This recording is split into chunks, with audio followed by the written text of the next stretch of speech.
বিশ্ব নবীর পথ চিরশান্তির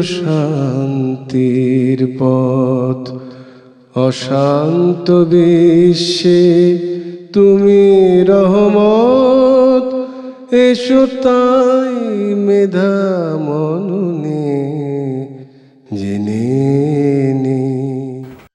আসসালামু আলাইকুম ওয়া রাহমাতুল্লাহি ওয়া বারাকাতুহু। ইন্নাল হামদালিল্লাহ ওয়াসসালাতু ওয়াসসালামু আলা রাসূলিল্লাহ ওয়া আলা আলিহি ওয়া সাহবিহি ওয়া মান ওয়ালা ওয়া মান সারা আলা নাহজিহি ওয়াস্তান্না বিসুন্নতিহি ইলা ইয়াউমিদ্দিন। সম্মানিত দর্শক শ্রোতা, এনটিভির ধারাবাহিক সাপ্তাহিক আয়োজন দারসুল হাদিসে যারাই এই প্রোগ্রাম দেখতেছেন, আপনাদের সবাইকে জানাই আন্তরিক শুভেচ্ছা এবং অভিনন্দন। আমাদের এই দারসুল হাদিস সাপ্তাহিক জুমাবারে প্রতিদিন হয়ে থাকে। আর আমরা একটি বিখ্যাত গ্রন্থ যা ইমাম মুহিউদ্দিন ইয়াহিয়া আন-নববী রাহিমাহুল্লাহ তিনি রচনা করেছেন, তার বিখ্যাত গ্রন্থ রিয়াদুস সালিহিনের বিভিন্ন অনুচ্ছেদ থেকে আমরা আলোচনা করে থাকি। তা আজকেও আমরা অত্যন্ত গুরুত্বপূর্ণ একটা অনুচ্ছেদ থেকে আলোচনা করব, যে অনুচ্ছেদটি ইমাম নববী রাহিমাহুল্লাহ নামকরণ করেছেন বা বায়ানু তাকলিজ তাহরিমু শাহাদাতি জুর, অর্থাৎ মিথ্যা সাক্ষ্য প্রদান কঠোরভাবে হারাম। তিনি এই শিরোনাম দিয়ে এই অনুচ্ছেদটি তিনি নিয়ে এসেছেন। আর এই অনুচ্ছেদটি অর্থাৎ মিথ্যা সাক্ষ্য দেওয়া কঠোরভাবে যে হারাম, এই অনুচ্ছেদের উপরে উনি 5টি কোরআনের আয়াত মহাগ্রন্থ আল কোরআন থেকে এবং রাসূলুল্লাহ সাল্লাল্লাহু আলাইহি ওয়াসাল্লামের হাদিস থেকে একটি হাদিস নিয়ে এসেছেন। তো কোরআনের যে আয়াতগুলো তিনি নিয়ে এসেছেন, এই আয়াতগুলোর মধ্যে সর্বপ্রথম তিনি নিয়ে এসেছেন বিসমিল্লাহির রহমানির রহিম, সূরা হজ্জের 30 নম্বর আয়াত। আল্লাহ তাআলা ইরশাদ করতেছেন যে ওয়াজতানিবু কাওলাজ জুর, অর্থাৎ তোমরা মিথ্যা থেকে বিরত থাকো। এরপরে সূরা বনী ইসরাঈলের 36 নম্বর আয়াত আল্লাহ তাআলা বলতেছেন লা তাকফু মা লাইসা লাকা বিহি ইলম, যে বিষয়ে তোমার কোনো ইলম নাই, তোমার জানা নেই, সেই বিষয়ের পিছনে লেগে থেকো না। এরপরে সূরা কফের 18 নম্বর আয়াত আল্লাহ তাআলা বলতেছেন যে মা ইয়ালফিজু মিন কাউলিন ইল্লা লাদাইহি রাকীবুন আতীদ, যে কথাই সে উচ্চারণ করুক তা সংরক্ষণ করার জন্য তার সাথে সর্বদাই একজন পর্যবেক্ষক নিযুক্ত রয়েছে। এরপরে সূরা আল ফাজরের 14 নম্বর আয়াতে আল্লাহ তাআলা বলতেছেন যে ইন্না রাব্বাকা লাবিল মিরসাদ, নিশ্চয় তোমার রব ঘাঁটিতে অপেক্ষমান রয়েছেন। এরপরে সূরা ফুরকানের 72 নম্বর আয়াত নিয়ে এসেছেন তিনি এই বিষয়টির উপর যে ওয়াল্লাযীনা লা ইয়াশহাদুনা যুর, অর্থাৎ রহমানের প্রিয় বান্দা যারা, তারা মিথ্যার সাক্ষী দেয় না বা মিথ্যার সাক্ষ্য হয় না।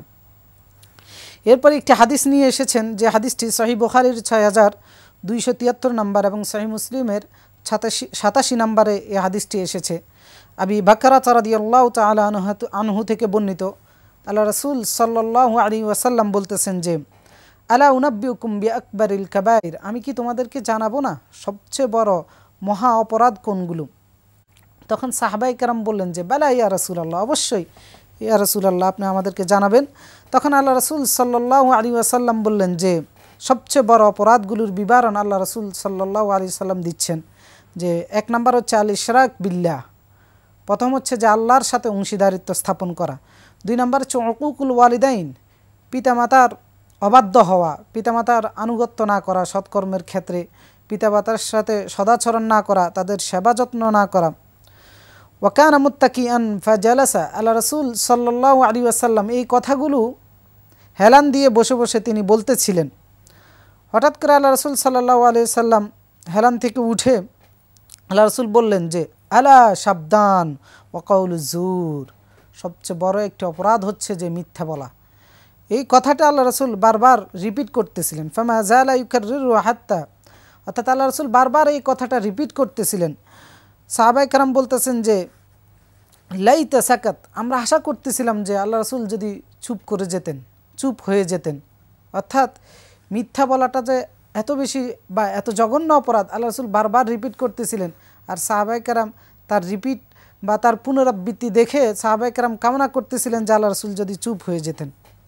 তো এই অধ্যায়ের মধ্যে তিনি যে কোরআনের আয়াতগুলো নিয়ে এসেছেন বা পবিত্র হাদিস শরীফ থেকে যে হাদিসখানা নিয়ে এসেছেন, এই হাদিসগুলো দ্বারা এবং এই আয়াতগুলো দ্বারা যে বিষয়টা আমাদেরকে বোঝানোর জন্য তিনি শিরোনাম দিয়েছেন সেটা হচ্ছে যে মিথ্যা সাক্ষ্য প্রদান করা কঠিনভাবে হারাম করা হয়েছে। তো মিথ্যা আমরা সকলেই জানি যে মিথ্যার ভয়াবহতা আমাদের সকলেরই জানা আছে, এবং মিথ্যা যে যা ধর্ম নির্বিশেষে, যা ধর্ম বর্ণ নির্বিশেষে সকলের কাছেই একটি গর্হিত এবং নিকৃষ্ট চরিত্র হচ্ছে মিথ্যার আশ্রয় নেওয়া। আর এটা আমাদের কাছে দিবালোকের নেই স্পষ্ট যে মিথ্যা একজন ব্যক্তির ব্যক্তিত্ব নষ্ট করে দেয়, সামাজিক সম্পর্ক নষ্ট করে দেয়, ব্যক্তিগত সম্পর্ক নষ্ট করে দেয়, এরপরে সামাজিক সম্পর্কগুলো, বন্ধনগুলো আমাদের মধ্য থেকে, সুসম্পর্কগুলো আমাদের মধ্য থেকে দূর করে দেয় মিথ্যা।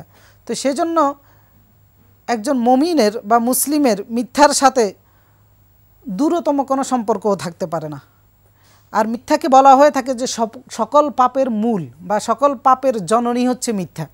কারণ আল্লাহ রাসূল সাল্লাল্লাহু আলাইহি ওয়াসাল্লাম সহিহ বুখারীর আরেকটি হাদিস 6094 নম্বর হাদিসে আল্লাহ রাসূল সাল্লাল্লাহু আলাইহি ওয়াসাল্লাম বলতেছেন, আব্দুল্লাহ ইবনে মাসউদ রাদিয়াল্লাহু তাআলা আনহু থেকে বর্ণিত, মিথ্যা যে সকল পাপের মূল এবং মিথ্যার পরিণতি যে অত্যন্ত জঘন্য হয়, আল্লাহ রাসূল এই হাদিসের মধ্যে বলেছেন যে আল্লাহ রাসূল বলতেছেন যে আলাইকুম বিসিদক, তোমাদের দায়িত্ব, তোমাদের কর্তব্য হচ্ছে সত্যের উপরে অবিচল থাকা, অর্থাৎ সত্য বলা, সত্যের সাথে থাকা। থাকলে কি হবে? ফাইন্না সিদকা ইয়াহদি ইলাল বির, তাহলে সত্য তোমাদেরকে কল্যাণের দিকে নিয়ে যাবে, নেকির দিকে নিয়ে যাবে। ওয়া ইন্নাল বিররা ইয়াহদি ইলাল ফুজুর ইলাল জান্নাহ, আর নেকগুলো, কল্যাণ কাজগুলো তোমাদেরকে জান্নাতের দিকে নিয়ে যাবে। সুবহানাল্লাহ। মানে এখানে সত্যের যে চূড়ান্ত পরিণতি আল্লাহ তাআলা, আল্লাহ রাসূল সাল্লাল্লাহু আলাইহি সাল্লাম এই হাদিসে দেখিয়ে দিয়েছেন। আর সেটার জন্য আল্লাহ রাসূল বলতেছেন যে সত্যের উপর অবিচল থাকার জন্য, সত্য বলার জন্য। ওয়ালা ইয়াজালুর রাজুল ইয়াসদুকু ওয়া ইয়াতাহাররা সিদক হাত্তা ইয়াকতুবা ইনদাল্লাহি সিদ্দিকান, কোনো ব্যক্তি যদি সত্যের সাথে থাকে, সর্বদাই সত্য কথা বলে এবং সত্যের প্রতি প্রতিষ্ঠিত থাকে, আল্লাহ রাসূল বলতেছেন যে হাত্তা ইয়াকতুবা ইনদাল্লাহি সিদ্দিকান, তাকে আল্লাহর দরবারে বা আল্লাহর নিকট সিদ্দিক হিসেবে লিপিবদ্ধ করা হয়। এরপরে আল্লাহ রাসূল মিথ্যার পরিণতির কথা বলতেছেন যে ইয়াকুম ওয়াল কিযব, তোমাদের কর্তব্য হচ্ছে মিথ্যা থেকে বিরত থাকা, মিথ্যা থেকে দূরে থাকা। কারণ ফাইনাল কিযবা ইয়াহদি ইলাল ফুজুর, কারণ মিথ্যা মানুষকে পাপের দিকে নিয়ে যায়, মিথ্যা মানুষকে গর্হিত কাজের দিকে নিয়ে যায়। ওয়াইনাল ফুজুর ইয়াহদি ইলান নার, আর এই পাপগুলোই মানুষকে জাহান্নামের দিকে নিয়ে যায়। তার মানে মিথ্যার চূড়ান্ত পরিণতি হচ্ছে জাহান্নাম। ওয়ালা ইয়াজালুর রাজুল ইয়াকযিব ওয়া ইয়াতাহাররাল কিযব হাত্তা ইউকতুব ইনদাল্লাহি কাযাবান, কোনো ব্যক্তি যদি সর্বদাই মিথ্যা বলে, মিথ্যার সাথে থাকে, তাহলে আল্লাহর কাছে তাকে মিথ্যুক হিসাবে, মহামিথ্যুক হিসাবে আল্লাহর কাছে তাকে লিপিবদ্ধ করা হয়।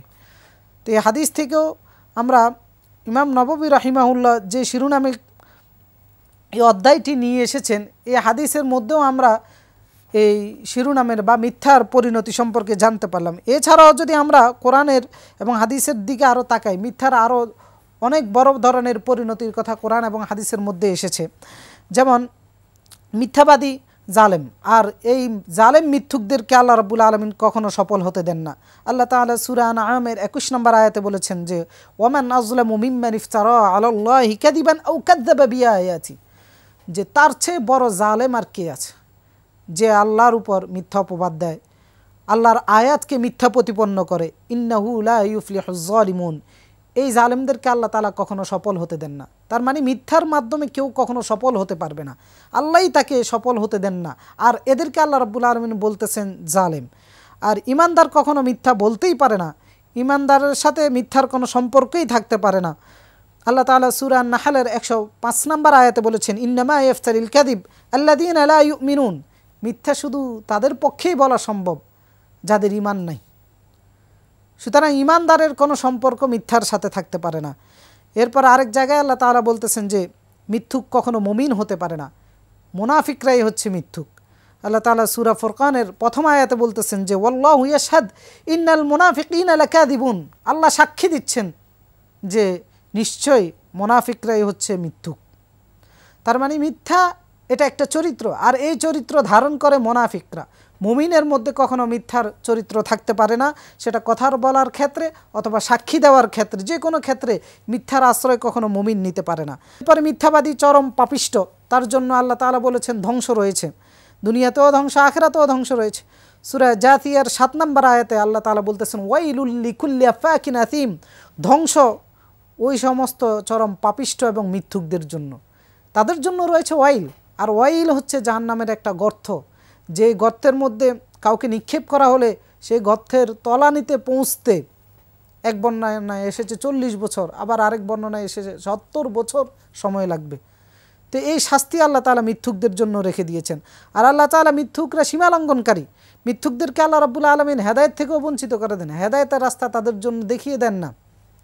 আল্লাহ তাআলা সূরা মুমিনুনের 28 নম্বর আয়াতে বলতেছেন যে ইন্নাল্লাহা লা ইয়াহদি মান হুয়া মুসরিফুন কাযাব, আল্লাহ তাআলা সীমালঙ্ঘনকারী মিথ্যুককে কখনো হেদায়েত দান করেন না। আপু আপনিও মাঠে বসে মেসিদের দেখার সুযোগ ছাড়ে কেউ? দেখা হবে মাঠে। পেমেন্টের উন্মাদনা এখন বিকাশে, সর্বোচ্চ পেমেন্টে পেয়ে যান ভ্রমণ খরচ সহ আর্জেন্টিনার ম্যাচ টিকিট, সাথে ক্যাশব্যাক আর ডিসকাউন্ট কুপন। তো আল্লাহ তাআলা মিথ্যুকদেরকে হেদায়েত থেকে বঞ্চিত করে দেন। মিথ্যুকরা চরম সীমালঙ্ঘনকারী, যার কারণে আল্লাহ তাআলা তাদেরকে হেদায়েত থেকে বঞ্চিত করে দেন। তো সেজন্য আমাদেরকে কথা বলার ক্ষেত্রে সাবধান হতে হবে, কারণ প্রতিটা কথাই আমাদের লিপিবদ্ধ করা হয়, প্রতিটা কথার জন্যই কাল কিয়ামতের ময়দানে আল্লাহর কাছে আমাদেরকে জবাবদিহির সম্মুখীন হতে হবে, প্রতিটা কথার জন্য কিয়ামতের ময়দানে আমাদেরকে হিসাব দিতে হবে। এজন্য ইমাম নববী রাহিমাহুল্লাহ কোরআনের সূরা কাহফের 18 নম্বর এই আয়াতটি তিনি এই অধ্যায়ের মধ্যে নিয়ে এসেছেন, যে আয়াতে আল্লাহ তাআলা বলতেছেন যে মা ইয়ালফিজু মিন কাউল ইল্লা লাদাইহি রাকিবুন আতীদ, কেউই একটা কথা উচ্চারণ করে না যেই কথাটা রেকর্ড করার জন্য, লিপিবদ্ধ করার জন্য তার সাথে একজন পর্যবেক্ষক রয়েছে। এর উদ্দেশ্য কি? উদ্দেশ্য হচ্ছে যে তার কথাটার হিসাব নেওয়া হবে। তা আজকে আমরা আমাদের জবান দিয়ে যখনই সুযোগ পাচ্ছি, আমরা আমাদের জবানকে স্বাধীনভাবে ব্যবহার করার সুযোগ পাচ্ছি, আমাদের জবানের স্বাধীনতা রয়েছে, যার কারণে আজকে আমরা মিথ্যা বলার সুযোগ পাচ্ছি। কিন্তু কিয়ামতের ময়দানে আমাদের জবানের কোনো স্বাধীনতা থাকবে না, আমাদের জবানের স্বাধীনতাকে সেই দিন কেড়ে নেওয়া হবে। যারা মিথ্যা বলবে তাদের জবানকে তালাবদ্ধ করে দেওয়া হবে, কারণ এরা যেন মিথ্যা বলতে না পারে। তো এই জন্য দুনিয়াতে আমরা মিথ্যা থেকে দূরে থাকতে হবে, যাতে করে কিয়ামতের ময়দানে আমাদের মিথ্যার আশ্রয় নিতে না হয়। কিয়ামতের ময়দানে যখন মানুষ মিথ্যা কথা বলবে, কারণ প্রতিটা কথার তো হিসাব নেওয়া হবে, দুনিয়াতে মিথ্যা কথা বলার কারণে তাকে কিয়ামতের ময়দানে হিসাব দিতে হবে। সেই হিসাব দিতে গিয়ে সে যখন মিথ্যা বলবে, আল্লাহ তাআলা দুনিয়ার মতো এই স্বাধীনতা রাখবেন না। দুনিয়াতে তার জবানকে স্বাধীনতা দেওয়া হয়েছে, আখিরাতে তার জবানের মধ্যে তালা মেরে দেওয়া হবে। আল্লাহ তাআলা সূরা ইয়াসিনের 65 নম্বর আয়াতে বলতেছেন যে আল ইয়াউমা নাখতিমু আলা আফওয়াহিহিম ওয়া তুকাল্লিমুনা আইদিহিম ওয়া তাশহাদু আরজুলুহুম বিমা কানু ইয়াকসিবুন।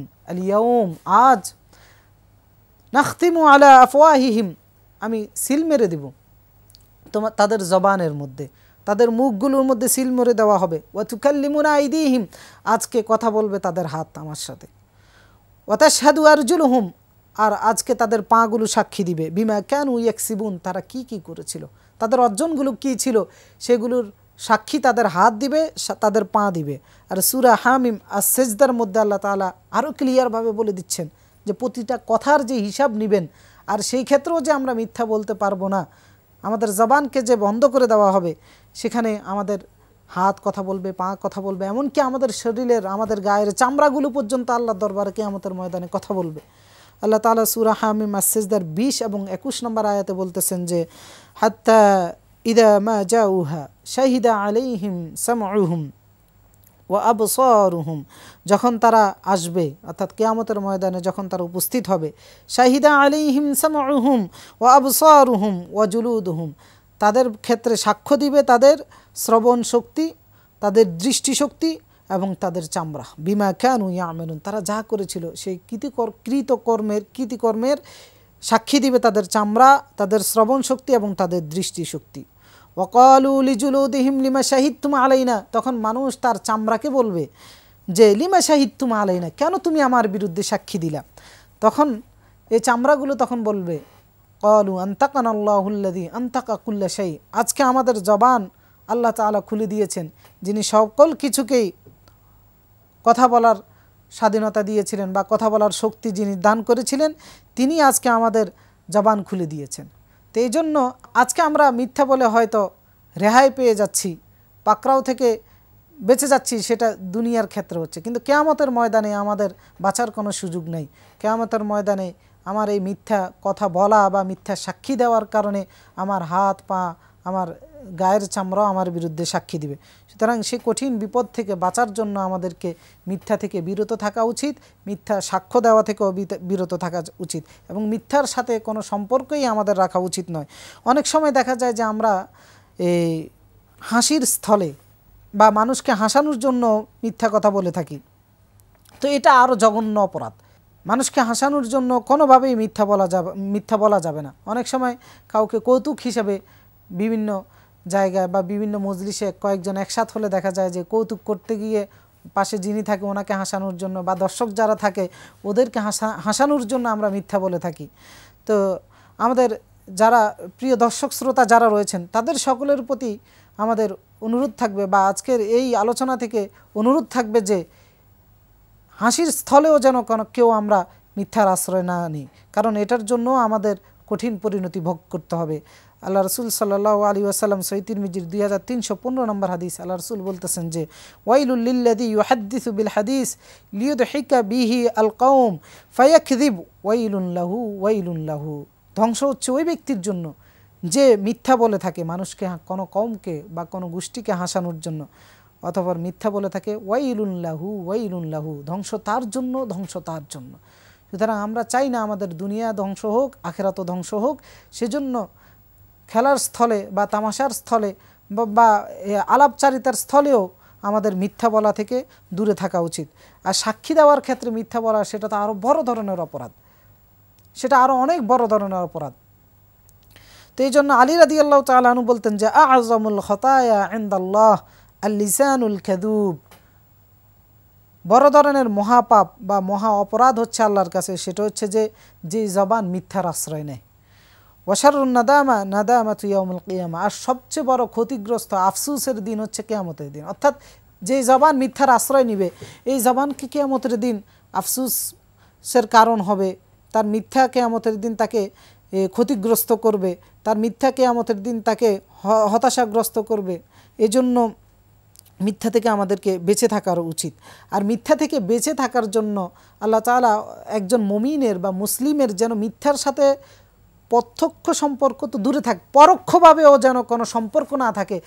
এই জন্য আল্লাহ তাআলা আমাদেরকে অনেকগুলো নীতিমালা দিয়েছেন কথা বলার ক্ষেত্রে, জবান ব্যবহার করার ক্ষেত্রে, জবানের নিরাপত্তা যেন আমরা রাখতে পারি সেজন্য অনেকগুলো দিক নির্দেশনা কোরআন এবং হাদিসের মধ্যে আমাদেরকে দিয়েছেন, যাতে করে একজন মুমিনের মিথ্যার সাথে দূরতম সম্পর্কও না থাকে। তো সেই নির্দেশনাগুলোর মধ্যে হচ্ছে যেমন যেখানে সেখানে মন্তব্য না করা, যে কোনো বিষয়ে মন্তব্য করে না বসা, যার কারণে ইমাম নববী রাহিমাহুল্লাহ মিথ্যার সাথে যেন একজন মুমিনের দূরতম সম্পর্ক না থাকে সেজন্য তিনি এই আয়াতটি এই অধ্যায়ের মধ্যে নিয়ে এসেছেন। যে আয়াতটি সূরা বনী ইসরাঈলের 36 নম্বর আয়াত, যে আল্লাহ তাআলা বলতেছেন যে ওয়ালা তাকফু মা লাইসা লাকা বিহি ইলম, যে বিষয়ে তোমার জানাশোনা নাই সেই বিষয়ের পিছনে লেগে থাকো না, সেই বিষয়ে তোমার কোনো অবস্থান, সেই বিষয়ে তোমার কোনো কমেন্ট থাকবে না। কারণ ইন্নাস সামআ ওয়াল বাসারা ওয়াল ফুয়াদা কুল্লু উলাইকা কানা আনহু মাসউলা, শ্রবণ শক্তি, দৃষ্টিশক্তি, অন্তর সব কিছুর জন্যই আল্লাহ তাআলার কাছে জবাবদিহি করতে হবে। এই জন্য মিথ্যা থেকে বেঁচে থাকার জন্য যত্রতত্র কমেন্ট করা বা মন্তব্য করা থেকে আমাদেরকে বিরত থাকার নির্দেশনা দেওয়া হয়েছে। এরপরে আরও একটি নির্দেশনা দেওয়া হয়েছে যাতে করে একজন মুমিনের মিথ্যার সাথে কোনো দূরতম সম্পর্ক না থাকে, সেটা হচ্ছে যে ধারণা থেকে দূরে থাকা। কারণ অনেক মিথ্যার জন্মই ধারণা থেকে হয়ে থাকে, সেজন্য ধারণা থেকেও আল্লাহ তাআলা দূরে থাকার জন্য আমাদেরকে নির্দেশ দিয়েছেন। সূরা হুজরাতের 12 নম্বর আয়াতে আল্লাহ তাআলা বলতেছেন ইয়া আইয়ুহাল্লাযীনা আমানু ইজতানিবু কাসীরাম মিনাজ-যন, হে ঈমানদারগণ তোমরা ধারণা থেকে দূরে থাকো, অধিক পরিমাণে ধারণা থেকে তোমরা দূরে থাকো। কারণ ইন্না বা'দাজ-যন্নি ইসমুন, কারণ ধারণা পাপের রাস্তা খুলে দেয়, ধারণাগুলো কিছু কিছু ধারণা পাপের হয়ে থাকে। তো সেজন্য আল্লাহ রসুল সাল্লাল্লাহু আলাইহি সাল্লাম সহিহ তিরমিজির 2518 নম্বর হাদিসে বলতেছেন যে ধারণা থেকে মিথ্যার উদ্ভবগুলো হয়। আল্লাহ রসুল এই হাদিসে এসে বলতেছেন যে ফাইন্না সিদকা তুমানিনাতুন, অর্থাৎ সত্য মানুষকে প্রশান্তি এনে দেয়, স্বস্তি এনে দেয়। ওয়াইনাল কিযবা রিবাতুন, আর মিথ্যা মানুষের মধ্যে সন্দেহের তৈরি করে, ধারণার তৈরি করে। তো এই জন্য মিথ্যা থেকে বাঁচার জন্য অধিক পরিমাণে ধারণা থেকেও আমাদেরকে বিরত থাকতে হবে। এরপরে আবার আরও একটি নির্দেশনা দেওয়া হয়েছে যে মিথ্যা থেকে দূরে থাকার জন্য, সেটাও সূরা হুজরাতের মধ্যে আল্লাহ তাআলা দিয়েছেন যে কোনো কিছু বলার ক্ষেত্রে বা কারো কাছ থেকে কোনো খবর পাওয়ার পরে সেটা যেন আমরা যাচাই বাছাই করে নিই। আল্লাহ তাআলা বলতেছেন যে ইয়া আইয়ুহাল্লাযীনা আমানু ইন জাআকুম ফাসিকুম বিনাবাইন ফাতাবায়ানু, যদি কোনো ফাসিক বা পাপিষ্ঠ ব্যক্তি তোমাদের কাছে কোনো খবর নিয়ে আসে তাহলে তোমরা ফাতাবায়ানু, অনুসন্ধান করে নিবে, যাচাই বাছাই করে নিবে যে তার কথাটা সত্য কিনা। এরপর আরেকটি নীতিমালা দেওয়া হয়েছে কথা বলার ক্ষেত্রে, যাতে করে মিথ্যার আশ্রয় বা মিথ্যা সাক্ষী যেন আমরা না হই, সেক্ষেত্রে কথা বলার ক্ষেত্রে আরও একটি নীতিমালা আল্লাহ রাসূল সাল্লাল্লাহু আলাইহি সাল্লাম দিয়েছেন। সহিহ তিরমিজির 2501 নম্বর হাদিস, যে মান সামাতা নাজা, চুপ থাকা। চুপ থাকার নীতির মাধ্যমে মানুষ অনেক মিথ্যা থেকে বেঁচে যেতে পারে। যার কারণে আল্লাহ রাসূল বলছেন মান সামাতা নাজা, যে চুপ থাকলো সে নাজাত পেল। এরপরে কথা বলার ক্ষেত্রে আদল এবং ইনসাফ করে কথাবার্তা বলা। আল্লাহ তাআলা কোরআনে সূরা আনআমের 152 নম্বর আয়াতে বলতেছেন ওয়াইদা কুলতুম ফাআদিলু, যখন তোমরা কথা বলবা আদল এবং ইনসাফ করে কথা বলবা। ওয়ালাউ কানা দা কুরবা, নিকট আত্মীয় হলেও, অর্থাৎ নিকট আত্মীয় হলেও ইনসাফের কথাই আমাদেরকে বলতে হবে, মিথ্যার আশ্রয় নেওয়া যাবে না।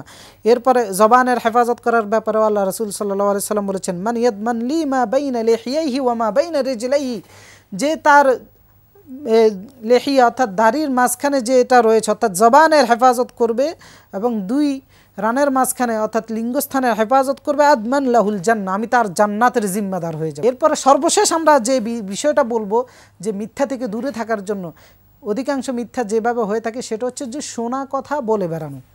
আল্লাহ রাসূল সাল্লাল্লাহু আলাইহি ওয়াসাল্লাম বলছেন যে কাফা বিল মারই, সহিহ মুসলিমের 5 নম্বর হাদিস, যে কাফা বিল মারই কাযিবান আন ইউহাদ্দিসা বিকুল্লি মা সামিআ, একজন ব্যক্তি মিথ্যুক হওয়ার জন্য এটাই যথেষ্ট যে সে যা শুনে তা বলে বেড়ায়। তো এই যে 7-8টা নীতিমালা আল্লাহ তাআলা আমাদেরকে কথা বলার ক্ষেত্রে দিয়েছেন, এটার উদ্দেশ্য হচ্ছে যে আমাদের যেন মিথ্যার সাথে কোনো সম্পর্ক না থাকে। এজন্য আজকে যে আলোচনা আমরা করেছি, এই আলোচনার থেকে আমরা মূলত যে বিষয়টা জানতে পারলাম, মিথ্যা বলা অত্যন্ত জঘন্য একটি অপরাধ এবং মিথ্যা বলা হারাম। একজন মুমিনের মিথ্যা সাক্ষী দেওয়ার ক্ষেত্রে বলেন বা মিথ্যা বলার ক্ষেত্রে বলেন, একজন মুমিনের মুসলিমের কোনোভাবেই মিথ্যার সাথে সম্পর্ক থাকতে পারে না। এই জন্য আমাদের সকলেরই উচিত মিথ্যা থেকে দূরে থাকা। আমরা যেন মিথ্যা থেকে দূরে থাকতে পারি, আমাদের ঈমানকে, আমাদের আমলকে যেন হেফাজতে রাখতে পারি। আল্লাহ তাআলার কাছে আমরা সেই তৌফিক কামনা করি।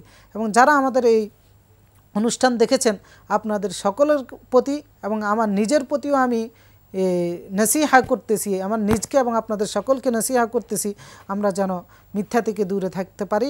আল্লাহ তাআলা আমাদের সকলকে সেই তৌফিক দান করুন। আকুলু কওলি হাযা আস্তাগফিরুল্লাহল আযীম লি ওয়া লাকুম ফাস্তাগফিরু ইয়াগফির লাকুম ইন্নাহু হুয়াল গফুরুর রহিম। চির শান্তির পথ অশান্ত বিশ্বে তুমি রহমত, এসো তাই মেধা মননে জেনে নে।